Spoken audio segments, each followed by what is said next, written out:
Welcome to Canine Nose Time, the podcast celebrating scent detection for fun.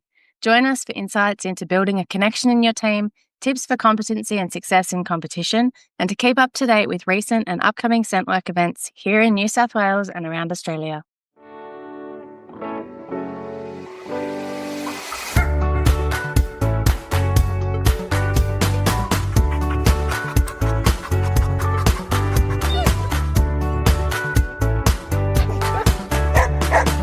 Hello, Danielle. Welcome back. Hello. Where are we on? 2026. Yep. Canine Nose Time is off and running already. We have started some classes. We have back to class for me yesterday and this morning. No rest? Nope. Yeah, I had my first class yesterday, just a drop in, which was really fun. We worked on some pooling and travelling odour. That's cool. My very first class was a brand new class of puppy sniffers, which is our sort of pre-intro class for young dogs and dogs not on odor, and it's just having fun with primary searches. And that is always so much fun, like getting to know dogs and just seeing what they come with in the very first class. That's always a lot of fun as an instructor. What breeds did you have? I had working cocker, yay. Finnish Lapland, Cool. Dingo Cross, Border Collie Cross Jack Russell, Kelpie Cross, Toy Poodle. Wow, that's a good variety. That's what I mean. It was a fun class. That's a lot of different heights. Yep. There too. Different heights, different search styles. Just I loved it because I was really like, guys, let's just see, like, really pay attention and observe each dog as they come into the building. What are they seeking? What are they looking for? Are they looking for reinforcement? Are they looking for safety? Are they looking for interaction? And just getting to know the dogs. That I loved it. It was fun.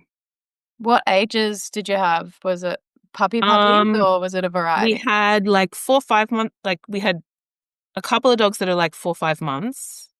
Some, and then the rest are about 10 months to 18 months.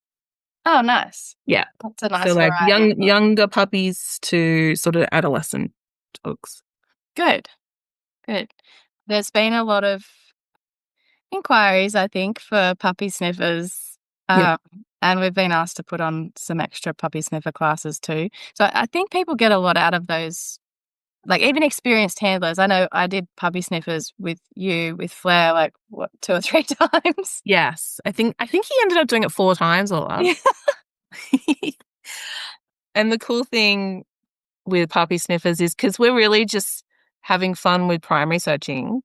It's like you can really build confidence and hunting and pushiness, and you can really let your imagination go wild. Like, we were creating, fake rubble piles, doing search and rescue searches. We were doing mazes and barrier challenges. Yeah. I love doing different surfaces and just making sure the dogs are really sort of environmentally stable when they're searching. And I love the puppy sniffers, like, when they're a lot of the time when they're that young, they're still so, like, bubbly and no fear, and they're, Yes. you can really harness that and build it into their, like, nose work going forward. For sure. And it's also fun, especially with young dogs, to just keep experimenting with the reinforcement to make sure that the dog is hunting for something that they really value, and to play around with it and make sure that, we do try different things and see, let the dog show us what they value the most. Were there any toy dogs or too early to? We tried a little bit of toy play just to see how engaged they were with the toys. And a lot of dogs like toy play and they like interacting with their handler. But I feel like you really can tell the dogs that are switched on to hunting for toys and to really seeking toy play versus dogs that will engage in toy play, but it's not their primary driver. They still would choose the food over the. Yeah. Well, Flair will run over the food to get his bowl. And it's just kind of looking at like pushiness, right? So like you've got a piece of food in your hand and then you close your hand. Is the dog like, let me get that treat? That's delicious. Same with a ball. You tease the ball a bit and then you put it behind your back. Is the dog like, where is it? Where is it? I need to get to it. Or is the dog just kind of like, okay, what else are we doing? Mm. So that's the kind of things we were looking at in our first class. Ah, good. I think people learn so much about their dogs doing the puppy sniffer class Yeah. because you can learn what they can be a little bit wary of, or you can Yep. you figure out their personality, how they interact with people as well, how they Yeah. search Yep. with people in the room, and yeah, it's a lot of fun. Yep. A lot of fun, and you get to learn their changes of behavior before you even think about going into sort of like a intro to nose work class. Yep. But it was really Uh, cool because even in our very first couple of searches, we had dogs that were clearly just working odor puzzles and mm, using their nose. And yeah, it's so fun. I love this stage. that's awesome, and it is very different. Well, I think it's very different to the intro to nose work class. Yeah. Like it's still primary, but there's so much less sort of structure, and it's just Yep. that, you know, their natural sort of instinct and ability that they're Yeah. just exploring and like learning to love it. Yes. And I Um, think we do, I mean, obviously we do, that's the goal for our intro to nose work classes.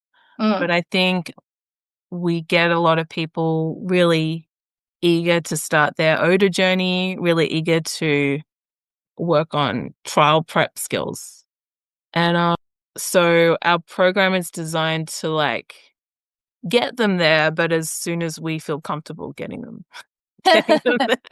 how do you think you can like and this is something that's often on my mind is Yeah. how to get people to understand how important that fun sort of play and like you said, we do have that in our intro class, but Mm. it's structured in the intro that there's no sort of time wasted, so to speak. Yeah. It's getting the dogs to understand and love the game and understand the context in as efficient way as possible almost. Yeah. I guess for me, when I look at my intro classes, the primary goal is search focus and just Mm, building a lot of grit and drive in the dog mhm. to hunt and solve the problem, right? Yes. Yeah. We have specific goals for every Yes. class and for every Yeah. run and for what we want the dogs to achieve by the end of that Yeah. 4 weeks, where with puppy sniffers, it's Puppy sniffers is like, well, how much fun can we have? It's like, well, what's in my garage this week that I can bring and create fun problems with?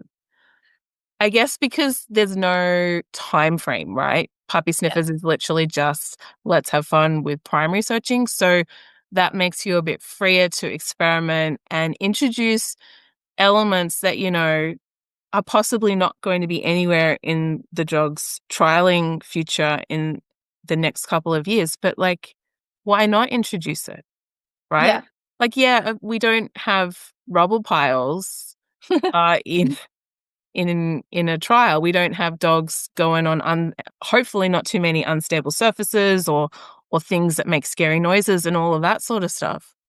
But if you can introduce those things to your dog in the fun and empowering context of nosework, why wouldn't we do it? Mm. It's so fun. Yeah, I remember even I think that you brought a ball pit, like a ball pit Mm, one week with the little swimming pool with all the balls in it yeah, and like, stuff like that and hide food in it and just, yeah, think outside the regular nose work or scent work, yeah. formula. Yeah, it's funny because you see a lot of trialists who have their trialing mindset on, and you bring out the ball pit, and they're like, "Oh, but that's distractors. What do we? How do I want my dog to behave around this distractor?" And it's like, well, your dog doesn't know that in the rules of nose work, this is a distractor. It's Yeah. just something in the environment. You Dog doesn't know what the rules are just yet either. know? And when you say rubble pile, we're not hauling concrete No, I into just the mean like a bed. bunch of foam mats and tarps and like Yeah. something that the dog can climb over, and so it's a bit of a challenge, but not Different too much of a challenge. textures, folding Yeah. chairs, Yes. pool noodles, like all these things that are just thrown together. Yes. Yeah, I think there's actually a pinned little video on our Facebook page of Flair and the rubble pile. It could have been Bug. Anyway, one of the baby walkers Yep. running all over the rubble pile, which is super fun. It's very fun. It actually makes me want another puppy. Oh, what? Simmer down. that that I would really love to be able to fit another puppy sniffers in the class at the end of February, because Yeah. I there are mean, a lot of puppies that have just magically appeared in. yeah, I've always wanted to kind of have one puppy sniffers on the schedule at all times because everyone has puppies, and it's also just a really great class for people who've maybe done intro, but for whatever reason, they don't want to progress to odor. Maybe they have a slower, more sensitive dog. Maybe they just have a young dog and they just want to keep playing with primaries. So hopefully we can find a way to get more puppy sniffers going on the schedule.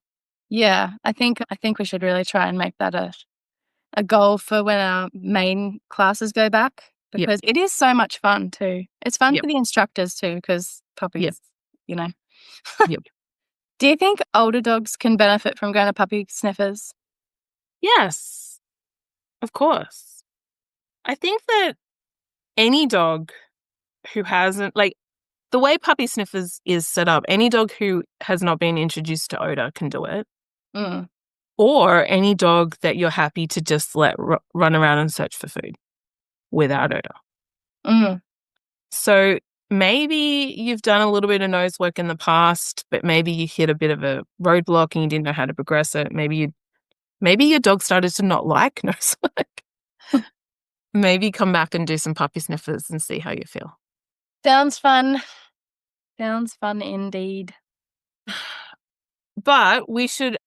It's funny because it sounds like this podcast is like an ad for puppy sniffers, but I don't think that was what we originally thought we were going to talk about.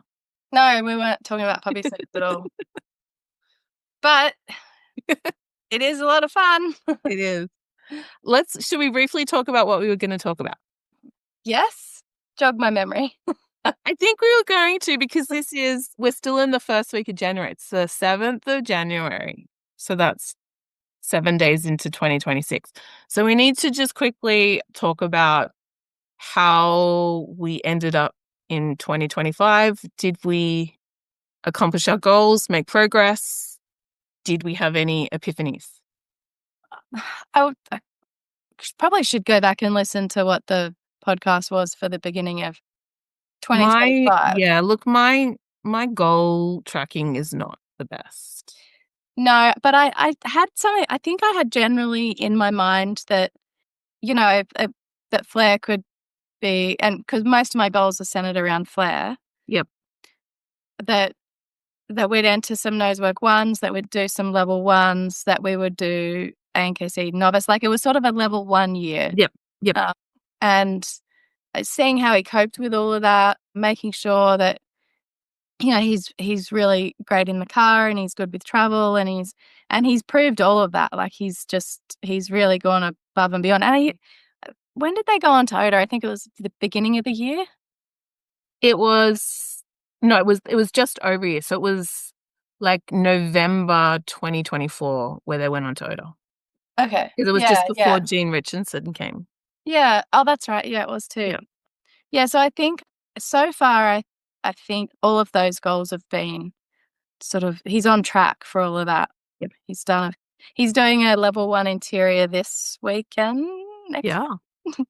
One of these weekends very soon. So, we've still got some element trials we can do, a couple of ANKC. We need to do some vehicles and containers. And I have a question. Did anything surprise you with Flair, or did you encounter any obstacles? I don't really think there have been any obstacles, really. I mean, we missed our first nosework one There was no reason in particular. I think it was just one of those things that happened. We missed a container search. It was on carpet in a library, in a small space, something we'd never done before. So I think maybe that was something I was like, okay, well, can I take something away from this experience? And the takeaway were, I think, yes, I could take something away from that experience. And it was training in some more different locations where odor moves differently, containers are presented differently. But apart from that, like, he's honestly just been really brilliant. I think he's really surprised me just how, and I shouldn't be surprised because we've put the training in, and I shouldn't be surprised. But the next day after that Nosework 1, he went in and did his level 1 containers. Yes. And, got everything in under every search in like under 7 seconds or something. Yes. It's pretty funny that he missed Nosework 1 containers and then the very next day he did 4 absolutely perfect container searches. Yeah. And I remember watching his brother's video because his brother's owner videoed all of the searches. Yeah. Just watching his brother's video, I'm like, wow, they ran those searches just about identically, which is super cool. I'm like, I didn't need to video this. Like, I just refer to this video over here. So that, yeah, I think so that was really cool. And he got his Nosework 1 title a couple of weeks ago in Sydney. Yep. And he really he was great. He understands the task. He understands how to search odor. He's like, yeah, I'm not surprised, but I'm really pleased. Cool. With how he's going and at the pace he's going at and just how much he loves it. So when Nosework 2 just opened up for entries here, do you feel he's at the point where you feel confident entering him in that? And if not, what is missing? I haven't decided if I'm going to enter him just yet, but I think in my mind, my gut feel is that I would like to do some more training in novel situations, in different locations, and to just make sure that part of the puzzle is really solid. Because if I enter him in the trial, I'm really confident he knows how to run odor and he's good with distractors and I can read him and all of these type of things. But I think that is probably the one little thing that I would like to work on. And anything can happen in a trial. Like, there's no guarantee of passing or not passing. And I definitely think he's ready for the puzzles that are presented at a Nosework 2. Yep. Because we train at a higher level than we're competing at. Yep. But I think that's part of the thing. I would be more, I feel like I would be doing him a favor if we did more training in novel locations. Yeah. And I think that's just one of the downfalls of being too busy and not being able to take your dog out to all the places.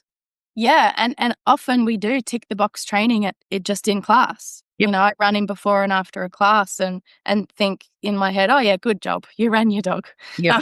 And he needs that too, obviously. But yeah. But I think they all trials are always in strange locations with new distractors and new. Totally. Yeah. And just as a plug for our upcoming online classes, when I was an online only student, I actually found I ticked that box of going out and getting my dog searching in different places just so much better than I do now. Because like you say, we kind of just get a bit lazy with, well, we've gone to class, that's enough. But when you don't have a class to go to and you're learning content online, it does make you a bit more creative and it pushes you out of your bubble a little bit more, I think. Yeah, I'm looking forward to teaching the online class for that reason as well. Yeah. Is making sure that people incorporate that into their training. Yep. Because it honestly makes such a difference. It does. I did think of a surprise that you didn't mention. What? Buddy got his Nosework 2. Ah, that wasn't even on the goals for last year. No, it wasn't. and he has a Nosework 3 leg. He has a Nosework 3 leg. Miracles happen. That was cool. Yeah, that was a bit of a highlight. His Nosework 2, he was, and he got a first place in containers. That's awesome. Oh, that was fun. He's a lot of fun to run just because he's such a happy dog. Yeah. Like, Yeah. so yeah, this year I'd like to do some more nose work threes with him, or if I get a chance to, or Mm. get someone else to run him because he doesn't care who he runs with. He just has a good time Yep. all round, you know? Yep. So yeah, that'll be a bit of fun. And if I get the opportunity and there's a nose work one around, I would love to enter my really old dog Ranger in a nose work one and just be able to take him out for the day, which would be super fun. Well, May looks like a possibility for Ranger. Yeah, he'll be 14 then. So we'll have to ask him if he wants to do that or not. Yep. All right. So what about yours, Nettle? Tell us, Nettle and Rory. Okay, so Rory was pretty straightforward. At the start of 2025, he had one Nosework 3 title, and I wanted to give him enough opportunities at Nosework 3 to possibly get his Nosework 3 elite. I was feeling a bit of time pressure with Rory because he's heading into double digits this year, and he's an old, slow dog as it is, even without actual age. Like, he acts like an old dog. Mm. So yeah, it was a bit, I will say, I think I was a bit stressed about that pressure I put on myself to get him sort of finished at Nosework 3, which made me a bit more emotional than I would want to be about trialing, if that makes sense. And I think that happens to a lot of people, right? Like, I want my dog to get this for this reason. Mm-hmm. But he did it, so that's good. He did it easily. He did it. We did 3 Nosework 3s. He got 2 legs and an outright title in one. So he got his Nosework 3 elite. So he had a great year. I think he enjoyed his Nosework 3s. I think in some trials he seemed happier than others. And I think that's often because of like heat and also because he's a reactive dog. If there's sort of a bit too much sort of car park stuff happening, that stresses him out. I think his other highlight would probably be the L3C, level 3 containers, which I didn't even get to run him in. I ran Nettle in that one, but my sister ran him, and he was the only dog to pass. It was for a little while there. He was the only dog in Australia with a level 3 containers. Yeah. But I love that because the funny thing about Rory is that, so for his trialing career, very first time I trialed him, Birch ORT right out of lockdown. It was the first Birch ORT I tried with Rory, and he failed it. He missed that. It was that trial that it was awful weather conditions and the odor was doing weird stuff. Yeah. And so he missed that Birch ORT. But ever since then, for the rest of his ORTs, Nosework 1, Nosework 2, Nosework 3, all of his container trials, he has not failed a container search. He loves containers. Yeah, which is pretty cool. Yeah. Yeah, that's really good. So what I'm going to do with him, I don't know if he's a full elite dog because of the time, the kind of stamina and endurance you need for a full elite. But I think we'll just play around in Elite Select and see how he goes. I think he will do really well in Elite Select. And you know, that's what I love about Elite Select is the points system, is that to get your 55 points, you don't have to find everything, you know, No. and you can just have a good day and have fun with your dog. Yes. And I really hope that people start thinking about it like that. I think some people would, you know, they get 65 or 70 points and they're disappointed. I'm like, come on, this is great. Yeah, absolutely. And let me just put it out there with Rory, my goal is 50 points. He is not Nettle getting 80 points at Elite Select. He's probably not going to be fast enough. He won't make all the times. 50 points is his goal and I will be happy. Yeah, absolutely. Yeah. Yeah. And I really hope that people start seeing these higher levels as that type of trial. Not every dog is meant to go out there and get 100%. No. In fact, CEOs would prefer if none of them got 100%. Just briefly, because I know we wanted to have a short podcast. Oh, yeah. Nettle, we need to hear about Nettle. But I need to quickly talk about Nettle because I actually think she's had an interesting year because I started the year really unsure of where she was at, simply because end of 2024 we'd failed a Nosework 3 quite terribly. And then we started 2025. And I'm like, well, how do I get some experience? There aren't too many nosework threes. Whatever nosework threes there are, I'm going to be entering Rory. So let's try some ANKC excellent searches. And then in the first half of 2025, or just the first couple of months of 2025, I think she failed 8 ANKC excellent searches. So I was like, let's not do this. Let's stop doing that. And she basically then didn't really trial until September. Right. She did really little ANKC trials. So if it's a small ANKC trial, I entered her and she actually did get a couple of passes. I'm saying that she had a lot of fails, but she did get some passes along the way. But what were your takeaways from those? Like, what? Because Nettle's a good dog. Nettle is a good dog. There were 2 things that were happening in those ANKC excellent searches at the beginning of the year. 6 of those fails were at one particular trial location run by one particular club where there is a lot going on. Right. And I realized that trial environment is not setting my dog up for success. Yeah. She is a highly aroused dog. She can get a bit stressy. And if that's if there's too much going on, if there's unexpected waiting, like between elements, if there's too many dogs in the waiting area, if it's all a bit chaotic, both me and her feel stressed. Yeah. Yeah. And I think we both feed off each other's stress. So I think arousal was a big part of why she was missing those searches. Yeah. Both stress, a bit of stress and pressure, but also overexcitement. Some of those searches, I think a couple of searches we were in, and I realized, you know what? She, at this particular time, in this particular search, that third hide or even any hide is unavailable to her. And I think that when you're doing those ANKC excellent 3-hide searches, if you want to preserve your dog's searching behavior, you really need to go in there with the mentality of, let's search this area, let's find what we find, and you know what, let's just get out of there.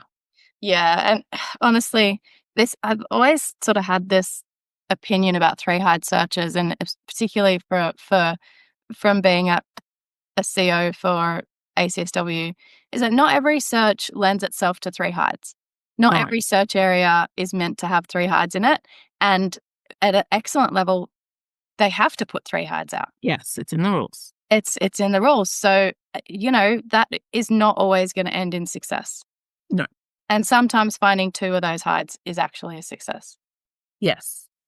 So after walking away from a lot of those searches, feeling it actually, it feels a bit rubbish. You kind of have to reframe it in your mind and really assess, is this a training problem? Was this a search problem? Was this a me problem? So I just kind of let it all go and just focused on training. And then we had our September, October, a whole bunch of ACSW searches. Yeah. And the very first one she was in after a huge break was the level 3 interiors. September 7 at Horsley Park. And we went in there and it felt so great. Yeah. It was just such a fun trial. The searches were so fun. She was successful. And I walked away from that search going, okay, she knows what she's doing. I haven't broken her. We're on the right track. I have to say, that's probably my favorite, because I set the hides for that. Yeah. That's probably my favorite trial. That I level love 3 that. interiors. Those searches were so fun. That, you can just put out different puzzles. There was close proximity. There was close proximity threshold. There was deep inaccessibles. There was just so much cool stuff you can do with these these element trials at the higher levels. Yeah. I really enjoyed that day. Yes. Yeah, and you don't always get to say that as a CO. So after that, I felt like it gave both of us a lot of confidence, and our teamwork started to click. And so we then did the level 3 containers, which she was amazing at. nailed the first 3 searches. She was brilliant. I was so happy with her container searches.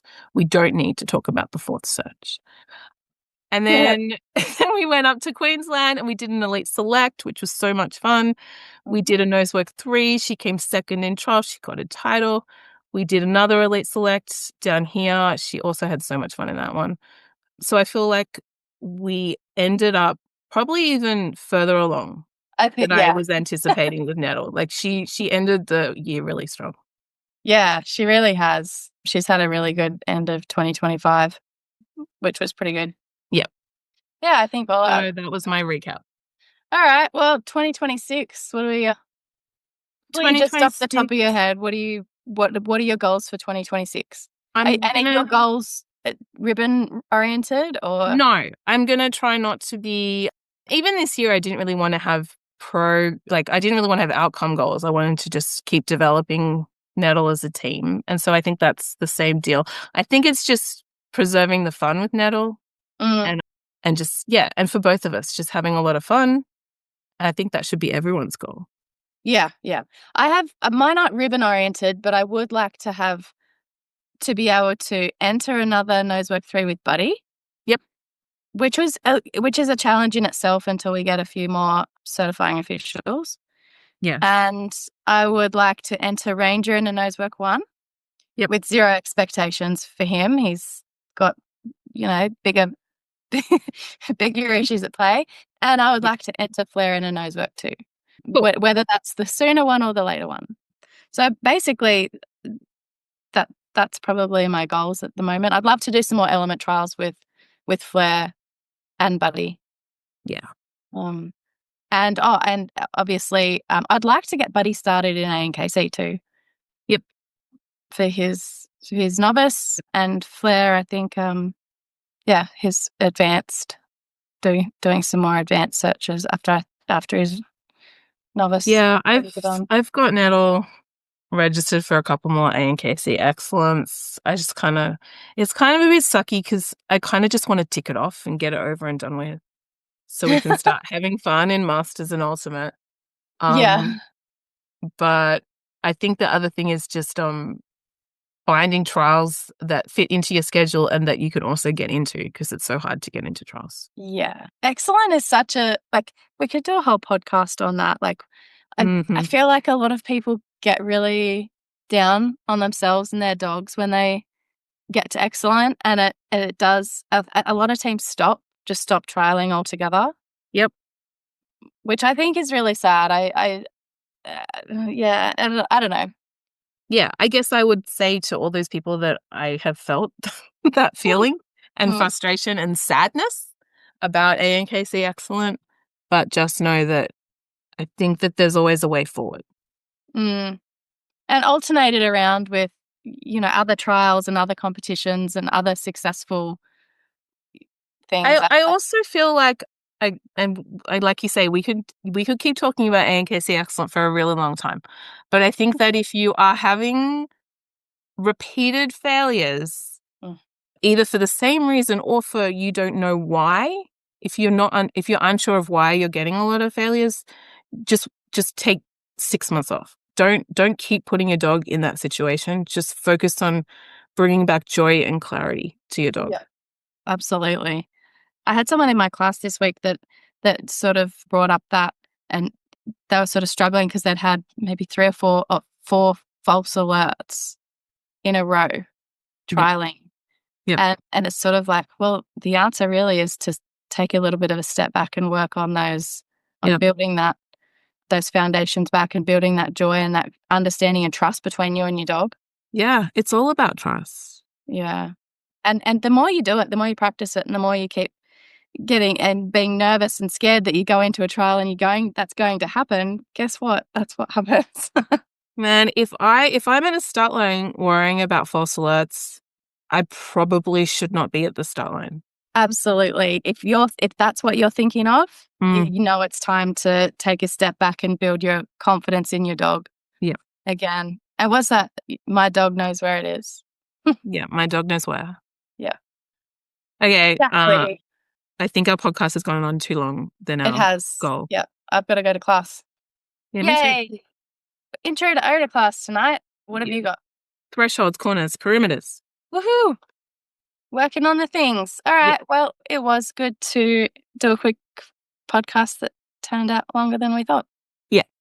All right. Let's do it again in a couple of weeks.